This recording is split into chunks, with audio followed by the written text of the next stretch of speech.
What's up, guys? It's Lugo back with FlexPill episode 131. Today we had week two, day number five. It was my secondary bench session. The day that I do pin press. Although I'm going to be honest, I kind of did something dumb. So I felt good on the warm ups. And then I decided, all right, I'm going to do feet up bench. So I swapped benches.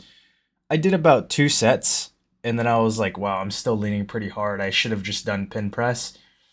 And then I kind of like restarted my workout, which is what you see here, which is like my third set of bench, but this should have been my last set. Because I was like, fuck, man, I'm like leaning still, and I need to like fix this.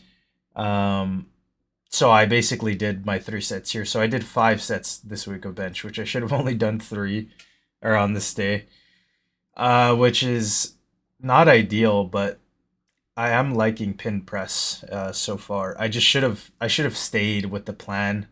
I'm kind of like second guessing, overthinking it a little bit too much, which is not great. But other than that, the work was good. I feel like this pin press was still relatively easy, and it still did what it needed to do, which was like evening out my bench press. You could see like the reps go on; it's a little bit more even.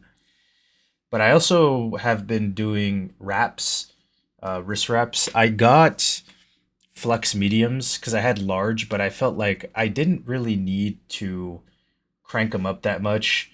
And if I want a little bit of a lighter support, let's say on dumbbells or on overhead press or incline bench, it's a little bit just easier for me to not go super hard on the wrap with a medium because it's just by nature it's less fabric, so it's going to be less supporting, and it felt pretty good. I think that it's definitely the move for bench because although I don't have weak wrists, I feel like when I do bench, the wrist wrap feeling feels a lot better than just.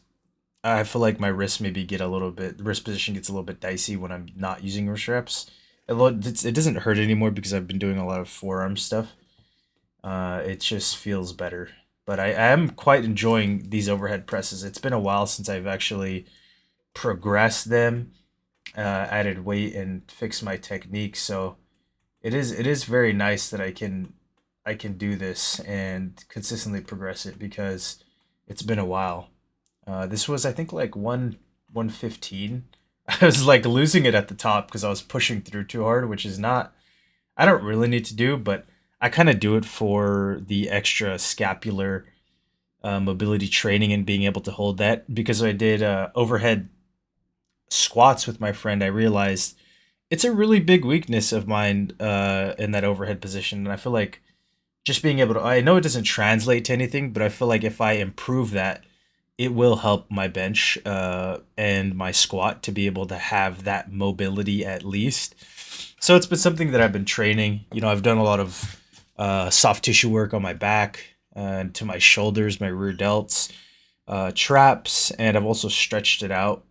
And a lot of that is because of the leaning on bench, but it's also like I was getting some pain in my elbow, and I feel like part of that was like maybe my triceps are too tight, maybe my lats are, I'm not packing them enough on squats, so I just kind of decided to take up that mantle after not really doing much for my upper body stretching besides some shoulder dislocations. But I don't do that every day. I do shoulder dislocations every day, but as far as the like band stuff, I try to do it at least twice a week now, maybe three times, where I just like go through some big stretches on my lats and my triceps just to not only build it, but I feel like when you build it uh, through other exercises, you'll be able to maintain it. But if you don't have it, then it won't be built on. That's at least the bro science that I'm thinking of there.